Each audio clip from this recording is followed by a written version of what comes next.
Hello students, welcome back to Shubham lecturer channel. तो student, इस video में हम 12th हिंदी व्याकरण के 7 महत्वपूर्ण टॉपिक को एक ही वीडियो में पढ़ेंगे। स्टूडेंट, जैसा कि आपको पता है कि आपका हिंदी का पेपर आने वाला है, इसलिए इस पेपर को ध्यान में रखते हुए हम 12th हिंदी के जो खंड का यानी कि व्याकरण सेशन है उसके 7 महत्वपूर्ण टॉपिक को एक ही वीडियो में पढ़ेंगे। जब आपका व्याकरण सेशन आएगा तो उसमें आपका जो मुहावरे और लोकोक्तियां, संधि विच्छेद, विभक्ति और वचन, शब्द युग्म, शब्द अर्थ, वाक्य संशोधन, अनेक शब्दों के लिए एक शब्द, ये 7 टॉपिक आपसे स्टार्टिंग में पूछे जाएंगे। ठीक है, तो इन 7 को हम इस वीडियो में डिस्कस करेंगे। इनके 2-2, 3-3 क्वेश्चन को डिस्कस करेंगे, तो वीडियो को लास्ट तक देखते रहें। और इस प्रकार के वीडियो मैं ऑलरेडी कई बना चुका हूं, तो उनको भी आप जाकर देख सकते हैं। तो इस वीडियो को लाइक कर दीजिएगा। लाइक का टारगेट है मात्र 2000 लाइक का। अगर आप लोग करेंगे तो आपको मोस्ट इंपॉर्टेंट जो क्वेश्चन है सभी सब्जेक्ट का उसको प्रोवाइड करवाया जाएगा बहुत ही अच्छे से पीडीएफ के साथ। देखिए, अब हम स्टार्ट करते हैं। तो 15 नंबर जो आपका ये जो टॉपिक है 7, ये 15 नंबर के पूछे जाएंगे। तो नंबर 1 आपका है मुहावरे और लोकोक्तियां। जो आपका पेपर है उसमें जब व्याकरण आपका आएगा तो सबसे पहले मुहावरे और लोकोक्तियां आएगा। ठीक है, उसमें होगा क्या, 3 क्वेश्चन दिए रहेंगे, उनमें से सिर्फ आपको 4 क्वेश्चन दिए रहेंगे, 2 आपको करना होगा। ठीक है, तो जैसे मुहावरा किस प्रकार से रहेगा, कुछ इस प्रकार से। जैसे देखिए, श्री गणेश करना। ठीक है, एक मुहावरा आपको बताऊंगा और एक नीचे लोकोक्तियां। ठीक है, मुहावरा और लोकोक्तियां तो अलग अलग टॉपिक हैं। तो देखिए, श्री गणेश करना। श्री गणेश करना का आपको क्या करना होगा, सबसे पहले अर्थ लिखना होगा। इसका मतलब होता है प्रारंभ करना। ठीक है, लिखा होगा दिए गए मुहावरे का अर्थ लिखते हुए इसका वाक्य प्रयोग कीजिए। तो श्री गणेश करना का मतलब होता है अर्थ प्रारंभ करना। ठीक है, अब अर्थ तो आपने लिख दिया, लेकिन आपको वाक्य प्रयोग भी तो करना है। तो यहाँ पर हेडिंग डालेंगे वाक्य प्रयोग। ठीक है, वाक्य प्रयोग का मतलब क्या होगा कि श्री गणेश करना जो है इसको किसी वाक्य में आप इसका प्रयोग कर दीजिए। जैसे देखिए, अभी हम करेंगे। तो देखिए, आज मैंने पुस्तक लिखने का श्री गणेश किया। ठीक है, श्री गणेश किया। ठीक है, तो क्या है, आज मैंने एक पुस्तक लिखने का श्री गणेश किया। यानी कि क्या कहा जा रहा है कि आज मैंने एक पुस्तक लिखने का प्रारंभ किया। ठीक है, लिखना प्रारंभ किया या लिखने का आरंभ किया। ठीक है, तो वही सेम चीज है, श्री गणेश यहाँ पर आपका करना इस वाक्य में आ गया है, यानी कि इसका प्रयोग हमने इस वाक्य में कर दिया है। इसी को हम कहते हैं मुहावरे और लोकोक्तियों का वाक्य प्रयोग करना। ठीक है, दिए गए मुहावरा का अर्थ लिखते हुए उनका वाक्य प्रयोग कीजिए। तो मैंने अर्थ भी लिखा, वाक्य प्रयोग भी किया। सेम इसी तरह आपको लिखना होगा। ठीक है, जैसे सेकंड देखिए, सेकंड आपका है एक लोकोक्ति जो कि है जैसी करनी वैसी भरनी। ठीक है, तो पहले इसका हम अर्थ लिख देते हैं।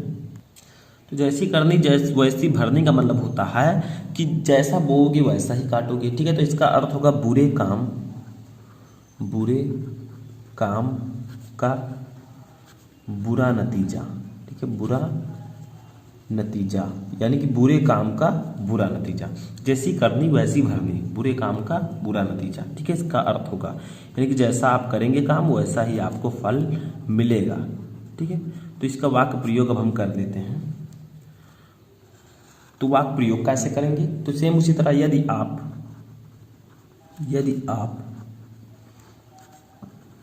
अच्छे काम करेंगे तो आपको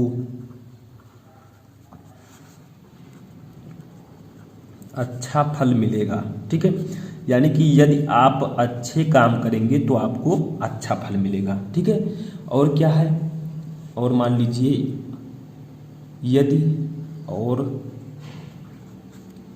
यदि आप बुरे काम, ठीक है, बुरे काम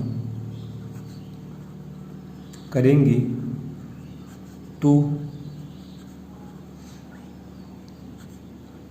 बुरा फल मिलेगा।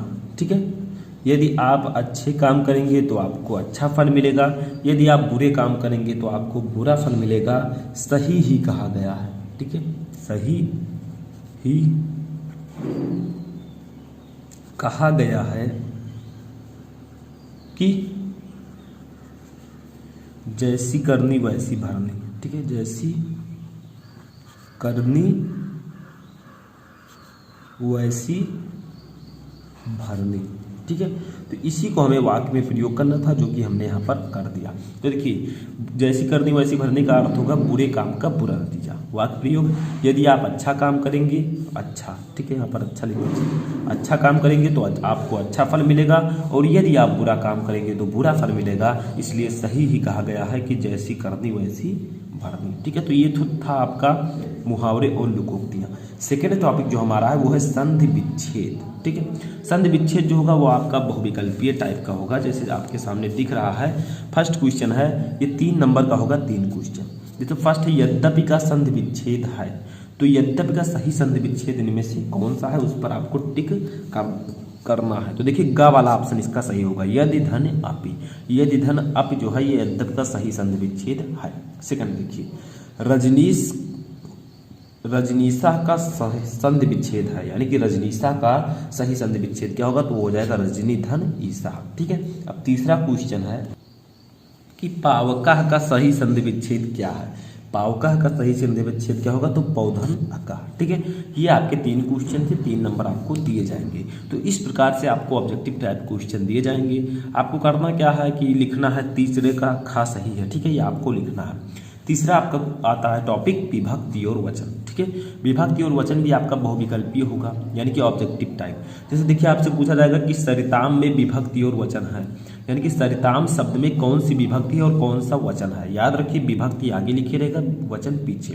तो देखिए, सरिताम का जो सही आंसर होगा वो क्या होगा, तो इसका सही आंसर होगा षष्ठी विभक्ति बहुवचन। सरिताम में षष्ठी विभक्ति बहुवचन है। दूसरा देखिए, राज्ञा। राज्ञा शब्द में विभक्ति और वचन कौन सा है, तो इसमें आपका है षष्ठी विभक्ति एक वचन, ठीक है। तो दूसरा ऑप्शन आपका सही होगा। इसी प्रकार से आपको सही आंसर चुनकर लिखना होगा, ठीक है। अब आगे बढ़ते हैं, हमारा चौथा टॉपिक यहाँ पर आता है शब्द युग्म। ये भी आपका बहुविकल्पीय होगा, 2 नंबर 2 क्वेश्चन, ठीक है। ये फिर देखिए, फर्स्ट है द्रव द्रव्य। इसमें होगा क्या, 2 शब्द रहेंगे, ठीक है, और उनका अर्थ नीचे दिया रहेगा। जो आगे है उसका अर्थ आगे होगा, जो पीछे है उसका अर्थ पीछे होगा। लेकिन आपको 4 ऑप्शन दिए रहेंगे, 4 में से कौन सा सही है उसको चुनना है। ये फिर देखिए, द्रव द्रव्य का सही आंसर क्या होगा, तो दान और दाता, धन और धान्य, दवा और दया, तरल और धन। तो इसका सही आंसर होगा तरल और धन, ठीक है। द्रव का मतलब तरल, द्रव्य का मतलब धन। जो पहले है उसका अर्थ पहले होगा, जो बाद में उसका अर्थ बाद में, ठीक है, याद रखिएगा। तो ये आपका जो है घा वाला सही हो जाएगा। दूसरा है कटिबंध और कटिबद्ध। तो इन दोनों का सही आंसर क्या होगा, तो इन दोनों का सही आंसर होगा करधनी और तैयार, यानी कि कटिबंध का मतलब करधनी और कटिबद्ध का मतलब तैयार, ठीक है। तो गा वाला ऑप्शन सही होगा।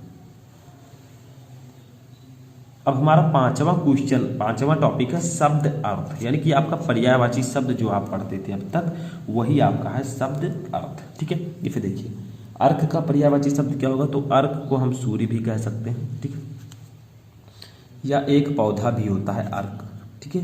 तो ये दोनों हम इसका पर्यायवाची शब्द लिख सकते हैं। जैसे दूसरा देखिए, द्विज। द्विज का पर्यायवाची शब्द होता है ब्राह्मण, यानी कि ब्राह्मण को भी द्विज कहा जाता है, और पक्षी को भी द्विज कह सकते हैं, ठीक है। तो एक दूसरे के सिनोनिम्स हैं, यानी कि पर्यायवाची शब्द। तीसरा है अच्छत।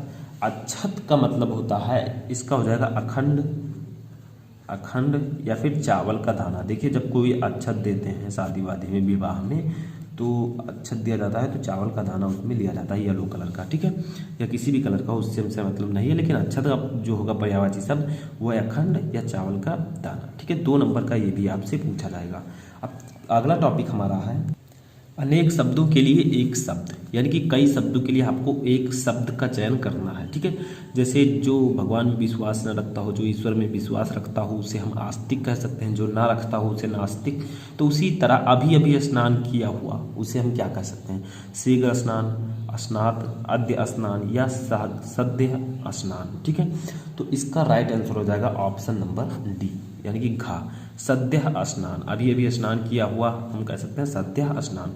जिसे क्षमा किया जा सके उसे हम क्या कह सकते हैं, क्षम्य, ठीक है। तो इसमें आपका ये वाला आंसर सही होगा, इसमें ये वाला, ठीक है, समझ में आया। अब हमारा ये भी 2 नंबर का रहेगा। अब लास्ट हमारा आता है वाक्य संशोधन। इसको हमें समझना है, ठीक है। इसका मतलब होता है कि ये जो वाक्य है इसमें कुछ गलतियां हैं, उसको संशोधित करना है, यानी कि सुधारना है। जैसे देखिए, एक पुरुष और एक स्त्री जा रही हैं, तो देखिए 2 लोग हैं, तो इस प्रकार से हमें लिखना है एक पुरुष। पहले पढ़ लीजिए और समझिए कि कौन सी गलती बोलने में आ रही है, ठीक है, वही आप पकड़िए और लिखिए। एक पुरुष और एक स्त्री जा रही हैं, नहीं रहेगा जा रहे हैं, ठीक है। देखिए जो ज़्यादा अच्छा लगे उसको आप लिखिए। एक पुरुष और एक स्त्री जा रहे हैं, यहाँ पर एक पुरुष और एक स्त्री जा रही हैं, तो ये सिर्फ स्त्री के लिए हो जाता है, ठीक है। और जो आपका रहे हैं ये दोनों के लिए हो जाता है। अगर जा रहा है होता तो ये केवल पुरुष के लिए हो जाता। तो जो अच्छा लगेगा, जो आपका सही होगा उसी को लिखना है, ठीक है। दूसरा देखिए, ये भी 2 क्वेश्चन करना होगा, 2 नंबर।